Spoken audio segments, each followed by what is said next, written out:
Hello future designers. तो आज हम लोग सॉल्व करने वाले हैं एमसीक्यू सेक्शन यूसी 2022 का। And I hope while I am solving the question आप भी इन क्वेश्चन को सॉल्व कर रहे हो, क्योंकि बैठ के अगर आप क्वेश्चन देख रहे हो सिर्फ, तो आपको सिर्फ इल्यूजन हो जाएगा कि आप क्वेश्चन सॉल्व कर रहे हो, लेकिन आप कर नहीं रहे होगे।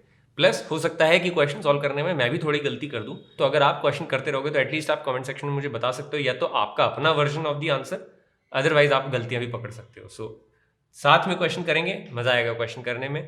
So let's get started.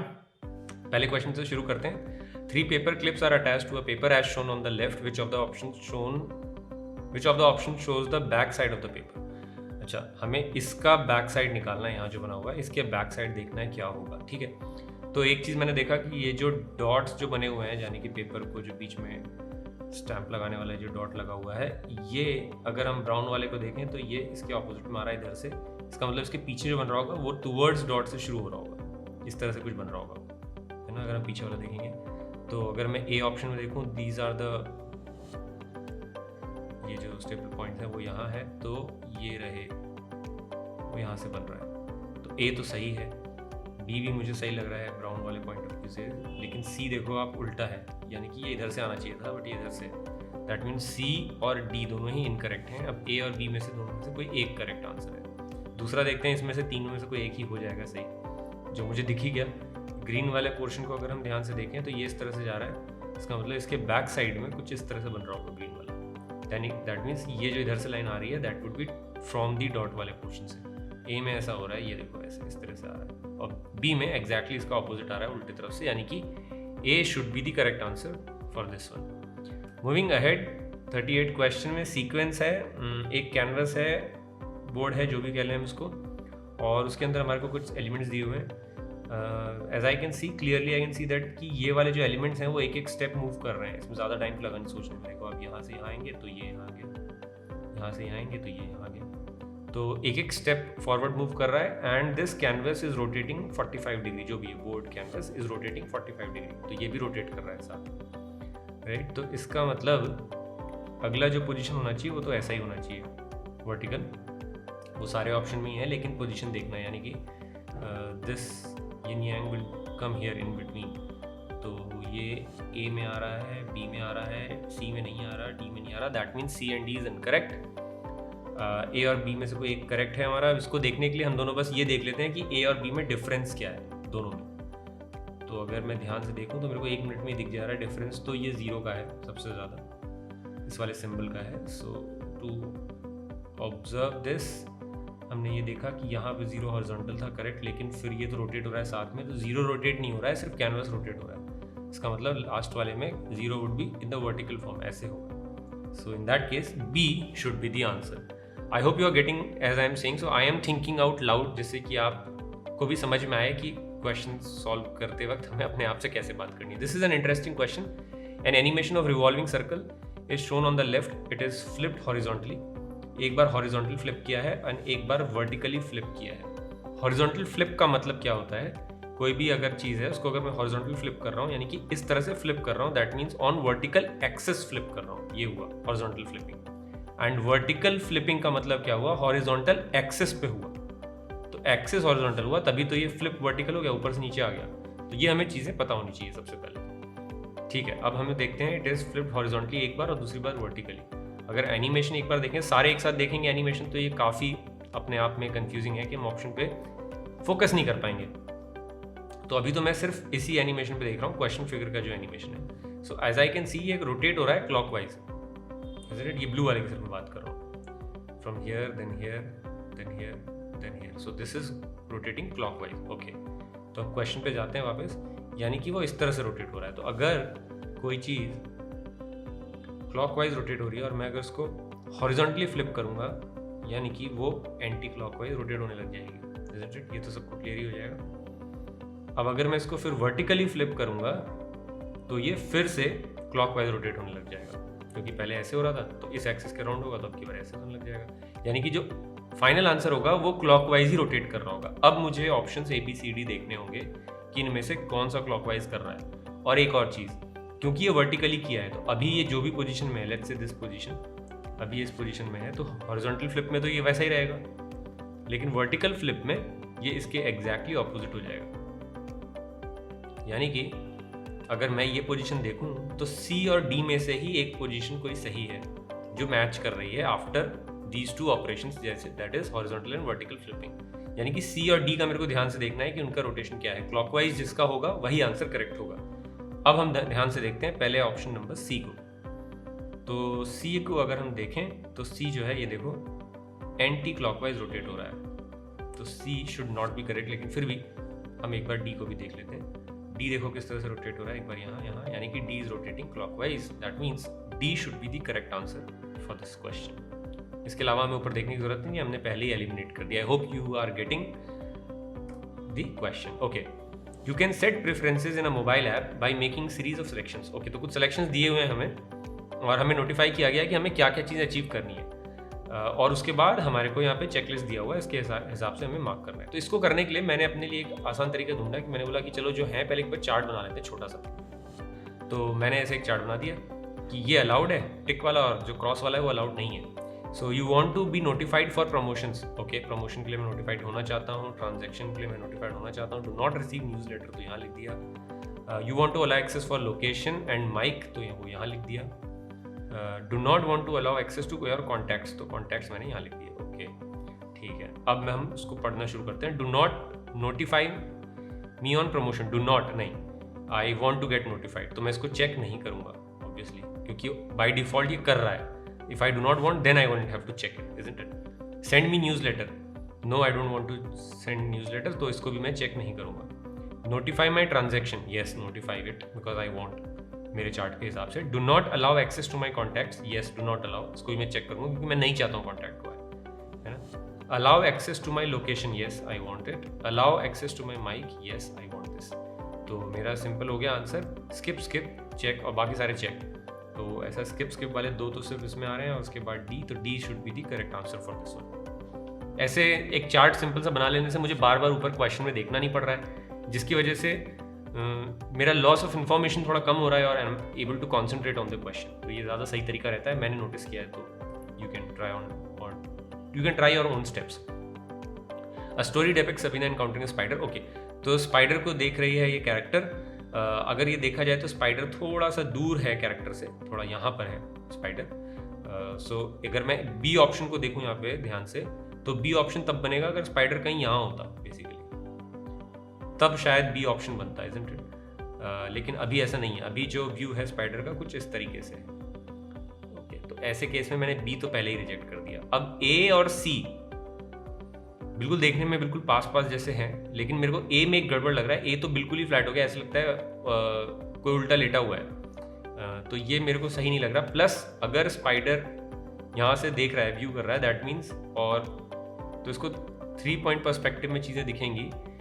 यानी कि अगर आपने 3 पॉइंट पर्सपेक्टिव थोड़ी सी प्रैक्टिस करी है तो देखोगे कि आप जितनी दूर वाली चीज़ें होती हैं वो ज़्यादा स्टीपर होती जाती हैं इन 3 पॉइंट पर्सपेक्टिव। यानी कि कुछ ऐसा होना चाहिए इस तरीके का, और ये दोनों में ही इतना नहीं हो रहा है।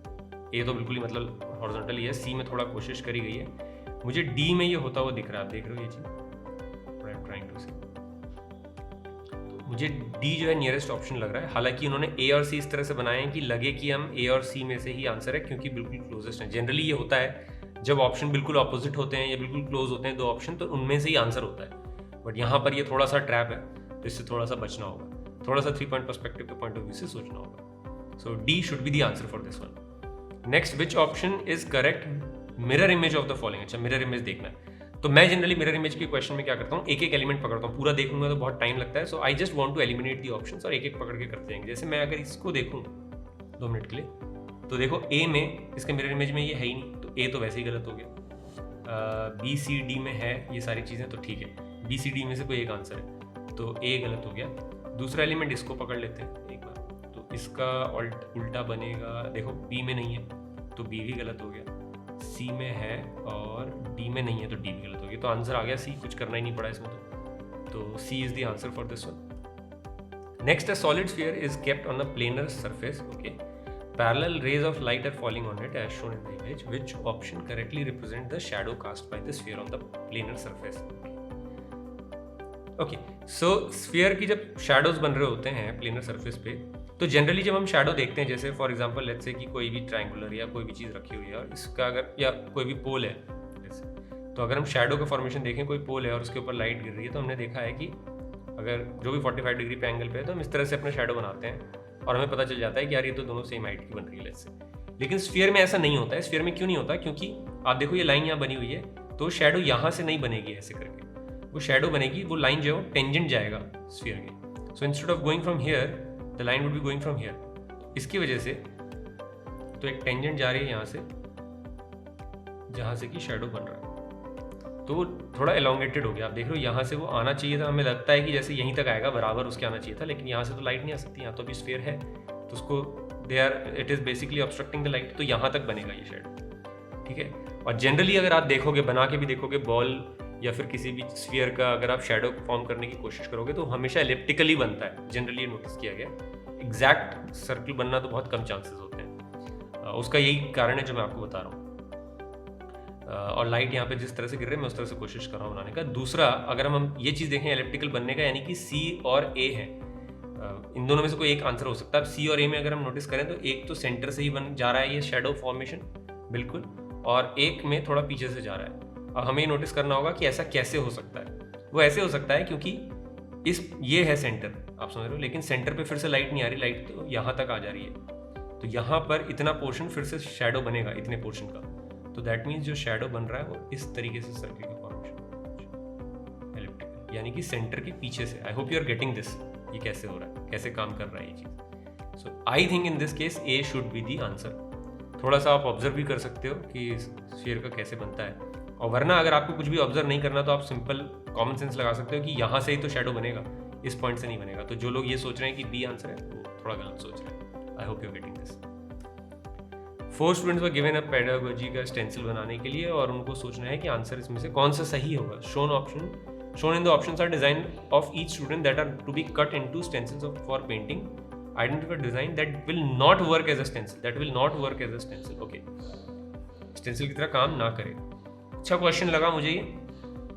तो अगर हम इसको थोड़ा सा ध्यान से सोचें तो स्टेंसिल जो है वो इस तरह से काम करता है नेगेटिव और पॉजिटिव स्पेस के बीच में। तो यानी कि अगर मैं इसमें ऊपर से कलर डालूंगा तो ये स्टेंसिल ये है, इसको मैं हटा दूंगा तो ये पोर्शन में कलर जाएगा, बाकी पोर्शन में कलर नहीं जाएगा। आप समझ रहे हो ना, क्योंकि स्टेंसिल उसको कवर कर रहा है, करेक्ट। अब अगर मैं इसी में सी वाले ऑप्शन को देखूं, ये देखो ई में मेरे को स्टेंसिल बनाना है, ठीक है। ये स्टेंसिल का पार्ट नहीं है, याद रखना, ये स्टेंसिल का पार्ट नहीं है, this is a gap which is fine. लेकिन ये वाला पोर्शन ई का कैसे बनाओगे आप स्टेंसिल का? ये ई लिखने के लिए ये वाला पोर्शन तो फ्री है, ये किसी से अटैच्ड ही नहीं है, तो ये ई बनेगा कैसे? ये तो बन ही नहीं सकता ना, बिकॉज कलर तो आप यहाँ पे फिल करोगे, तो ये वाला किससे अटैच्ड होगा? जैसे अगर आप सब में देखोगे यहाँ पे अटैच्ड है, वैसे तो नहीं है। उसी तरह से ए में यहाँ पर भी हो रहा है। So I think C should be the incorrect answer for this, मतलब will not work as a stencil in this case. आगे बढ़ते हैं। Group of friends are on a track, the sunlight is directly above them, on no other light source is present, identify the most appropriate lighting for the scene. Sunlight is directly at the top, तो उस हिसाब से मुझे ये ए में ठीक लग रहा है वैसे तो, लेकिन फिर भी बाकी ऑप्शन देख लेते हैं। बी में शैडो पीछे बन रही है, that mean this is incorrect. C में आगे बन रही है shadow, sun is on the top, light source is on the top, तो ये भी गलत है। और डी में थोड़ा लेफ्ट साइड में बन रही है, हाथ पे भी दिख रहा है, तो डी में थोड़ा लेफ्ट साइड में बन रहा है। सो ये तो ईजी है, A should be the correct answer for this one. Moving ahead, identify the odd one. Easy है यार, ये मेरे को लगता है क्वेश्चन एक बार एनआईडी में आ चुका है पहले इसके जैसा, ठीक है। तो ये नंबर हैं तीनों, और ये एक अल्फ़ाबेट है, एस उल्टा करके लिखा हुआ है, इसमें दोनों मिरर इमेज करके 3, 2, 5 लिखे हुए हैं। So identify the odd one, so D should be the odd one I think. Shown below are the views of a cube. अच्छा क्वेश्चन है ये। So the question says P is opposite to 1, Q is opposite to 2 and R is opposite to 3. Which option can be folded to make a cube? काफ़ी visualisation का question है। अच्छा, एक चीज़ पहले इसमें इम्पॉर्टेंट है, अगर मैं जो नोटिस कर पा रहा हूँ वो ये है कि इसमें लिखा है P is opposite to 1, but actually में P के इधर 1 है ना, और इसमें यहाँ पे 1 बना हुआ है सबसे पहले तो इस तरफ ऐसे फेस में। तो सबसे पहले मेरे को ये सोचना पड़ेगा कि ये अगर मान लो this is orientation A and this is orientation B, तो ए से बी बना कैसे? अगर हम यही सोच लेंगे तभी हमारा आंसर निकल पाएगा, अदरवाइज पी के एग्जैक्टली ऐसा ही ऑपोजिट 1 नहीं दिखेगा, कहने का मेरा मतलब क्या है, अगर मैं पूरे इस क्यूब ए को, मतलब एक ही है दोनों क्यूब, लेकिन ए ओरिएंटेशन को अगर मैं इस तरह से रोटेट कर दूं, यानी इस क्यूब को घुमा के उधर कर दूं, उल्टा नीचे कर दूं, then it will become this B orientation. I hope you are getting this what I am saying. इसको उठा के पूरा उल्टा, तभी तो ये क्यू के नीचे आपको ये वाला ऊपर 2 दिखाना है, इसका मतलब आपने इसको पूरा उल्टा कर दिया है, घुमा के रखा हुआ है, तब ये बना है। इसको समझने के लिए मैं क्या बोल रहा हूँ, हमें समझना होगा कि एक्चुअली में if this is the original view, तो इसमें P का जो 1 बन रहा है वो दिखने में कैसा बनेगा, वो एक्चुअली इसका उल्टा बनेगा। तो अब मैं ये वाला जो फेस है इसको यहाँ पे बनाने की पीछे कोशिश करता हूँ, तो कुछ ऐसा दिखेगा। मैं बना रहा हूँ this B face on the back side of A। तो ये एरो जो है ये पीछे चला जाएगा, तो कैसा दिखेगा, ये और ये जो डॉट्स हैं वो यहाँ पर है, तो वो डॉट यहाँ पर आ जाएगा पीछे में, और ये वाला डॉट जो यहाँ पर है 1 वाला face, that would be here. ये पीछे के फेस की हम बात कर रहे हैं। I hope you are getting this. थोड़ा सा मुश्किल हो रहा है इमेजिन करना, लेकिन आप कर सकते हो। अब मुझे सोचना है कि इसमें से आंसर क्या करेक्ट होगा। अच्छा, अब मैं वापस हटाता हूँ इन सब चीज़ों को, अब हम सोचना शुरू करते हैं। अब मेरे पास 2 ऑप्शन है इसको अनफोल्ड करने का, पूरे क्यूब को, ये जो बने हुए हैं यहाँ पे, इसको खोलने के इस क्यूब को मेरे पास 2 तरीके हैं। 2 तरीके इन द सेंस, या तो मैं इस तरह से अनफोल्ड करूँ, यानी कि PR1 एंड 3 के पॉइंट ऑफ व्यू से ओपन कर दूँ मैं इसको इस तरह से, ये जो मैं एलोंगेटेड वाले की बात कर रहा हूँ, आप समझ रहे हो। या फिर दूसरा तरीका है मेरा कि मैं QR नीचे 2 होगा और उधर 1 होगा, इस तरह से खोलूँ इन चीज़ों को। दोनों ऑप्शन है मेरे पास। अब मुझे नहीं पता वो किस तरह से होगा, लेकिन मेरे को एक चीज़ देखनी है कि आप देखो इसके बैक साइड वाला जो मैंने बनाया था B वाला फेस,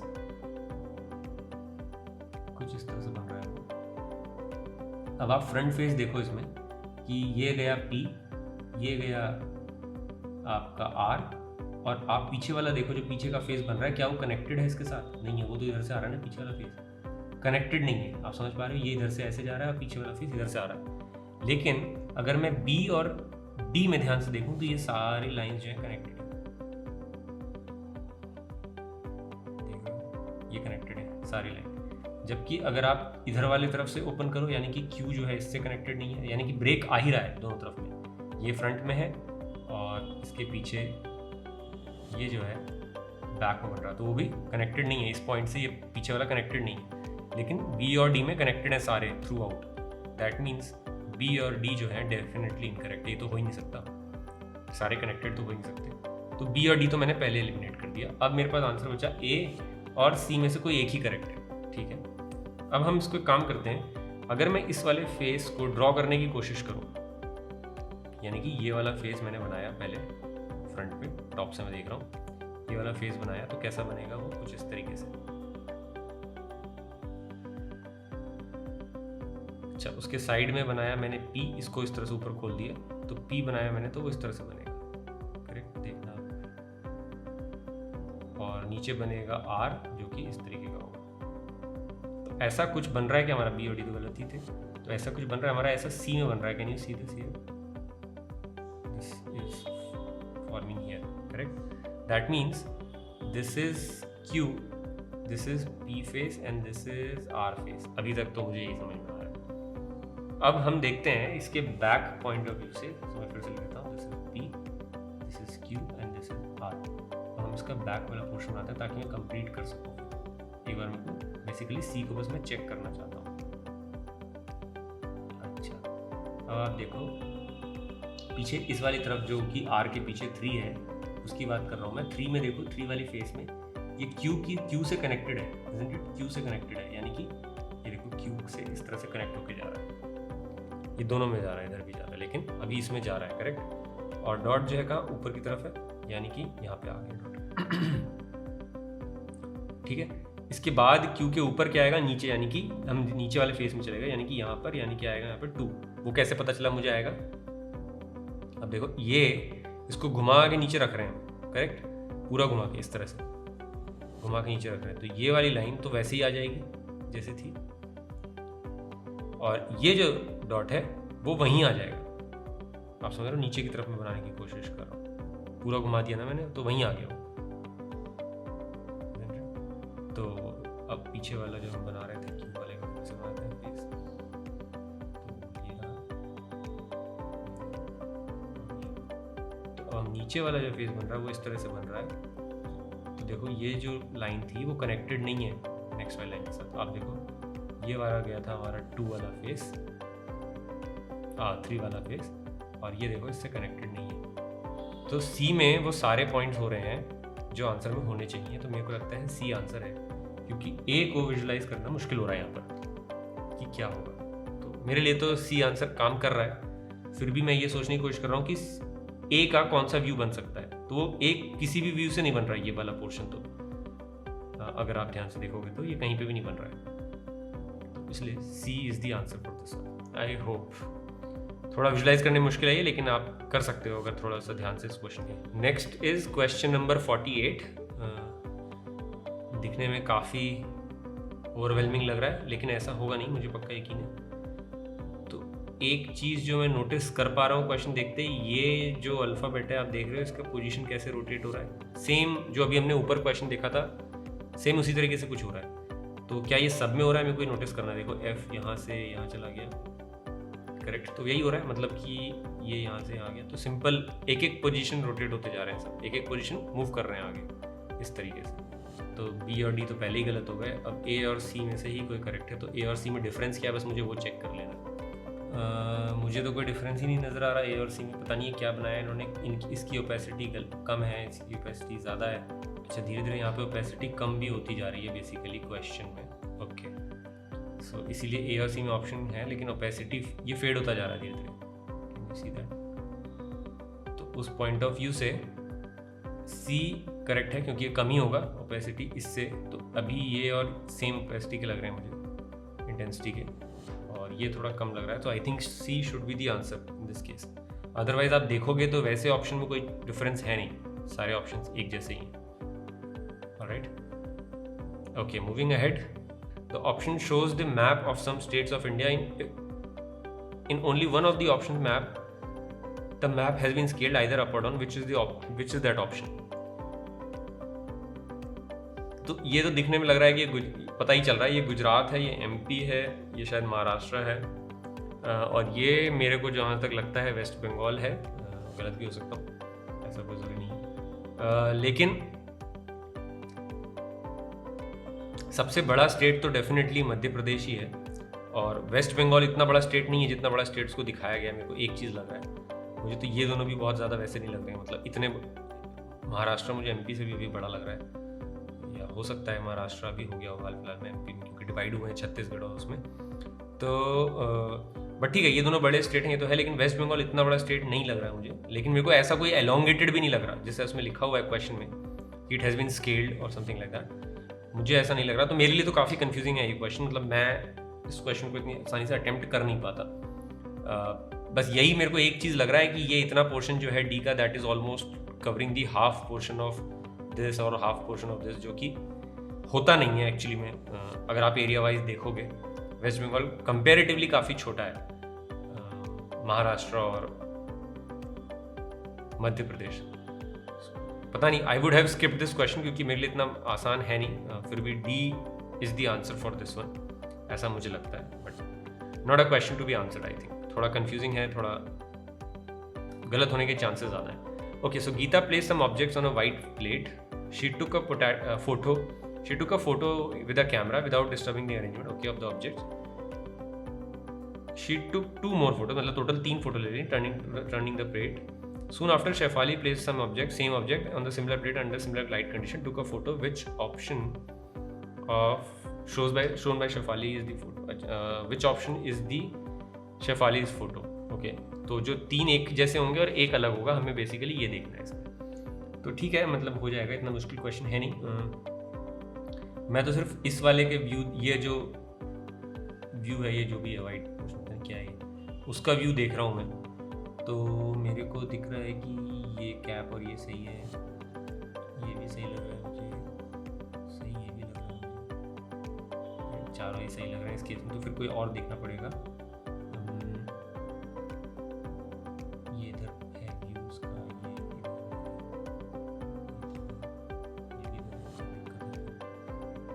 स्पून भी सही लग रहे हैं मुझे। ओके, आई थिंक मेरे को मिल गया है। अच्छा, ये थोड़ा यहीं पर है, पहले 2 में ही है गड़बड़। If you can see this pair और नाशपाती, जो भी हिंदी में बोले पेयर नाशपाती, ये उल्टे हैं दोनों, तो इसका मतलब इन दोनों में से कोई एक ही करेक्ट है। सो आई थिंक इसका टेल इधर चाहे इधर आ रहा है, ये ऐसे है, ये इसका ओरिएंटेशन ये भी इधर है और इसमें भी इधर है। That means A is incorrect क्योंकि ये तीनों से मैच नहीं कर रहा, so A should be the answer for this one. अच्छा, एक और चीज़ है इसमें कि आप देखोगे ना, ये question, this is the same similar point of question was framed in seed 2021। ये भी आप क्वेश्चन अटेम्प्ट कर सकते हो, बहुत मुश्किल क्वेश्चन है नहीं। और क्वेश्चन बेसिकली आप सीड या यूसीड जो भी अटेम्प्ट कर रहे हो, एक जैसे ही क्वेश्चन आते हैं, तो आपको सारे क्वेश्चन अटेम्प्ट करने चाहिए। ये क्वेश्चन मैं सॉल्व नहीं कर रहा, I think you can solve this question. इसके अलावा भी और भी जो बाकी क्वेश्चन रह गए, we will try and solve in the next video. और इसके अलावा NAT, MSQ, वो सब हम धीरे धीरे करके सॉल्व करने की कोशिश करेंगे। I hope you are also solving the question. जितने क्वेश्चन सॉल्व करोगे, सिर्फ क्वेश्चन सॉल्व नहीं करने हैं, मैंने पहले ही बोला, और आंसर सही लाने जरूरी नहीं है आपके लिए। Think about it that what should be the explanation for this. Actually आपको हर एक क्वेश्चन को देखना है बैठ करके कि एक्सप्लेनेशन क्या आ रहा है, और कई बार कई क्वेश्चन में एक से ज़्यादा एक्सप्लेनेशन भी आते हैं, तो आप वो भी सोच सकते हो, तभी आप एक्चुअली में क्वेश्चन सॉल्व कर रहे हो प्रीवियस ईयर, अदरवाइज नहीं कर रहे हो।